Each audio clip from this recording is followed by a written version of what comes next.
Happy Tuesday, and it's June 25th, and it's Hebrews chapter 10. We're just going to look at the first 10 verses. Since the law has only a shadow of the good things to come, and not the reality itself of those things, it can never perfect the worshipers by the same sacrifices they continually offer year after year. Otherwise, wouldn't they have stopped being offered, since the worshipers, purified once for all, would no longer have any consciousness of sins? But in the sacrifices there is a reminder of sins year after year. For it is impossible for the blood of bulls and goats to take away sins. Therefore, as he was coming into the world, he said, "You did not desire sacrifice and offering, but you prepared a body for me.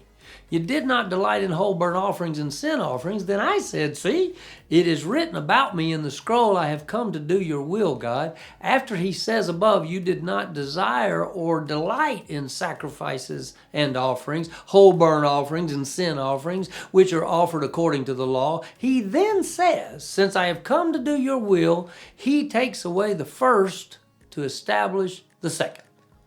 By this will, we have been sanctified through the offering of the body of Jesus Christ once for all time. So he's describing the insufficient sacrifice. The blood of bulls and goats is a phrase we see, time and again in the book of Hebrews. It's used in an almost derogatory way, like, the blood of bulls and goats. See, it's spoken of and it's spoken about in a way that makes it sound almost like a joke. Well, what we know about it is that it is not a joke. In the Old Testament, God's people were surrounded by these types of practices.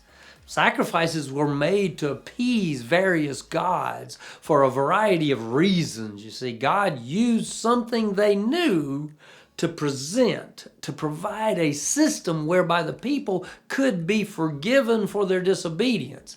The various gods of the different people groups were unseen and unreachable. There was no guarantee of pleasing a god or ever seeing a god at work. Why? Well, the Bible tells us that they are not gods. In some translations, they are not even gods at all.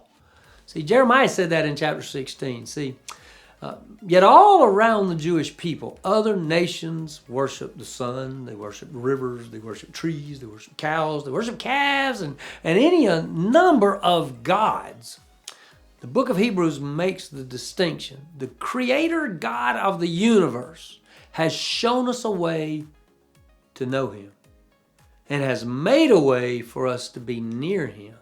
God used an incomplete shadow system to point the world to the highest priest, to the new covenant, to the better law, and to the supreme sacrifice that all make God completely accessible to us.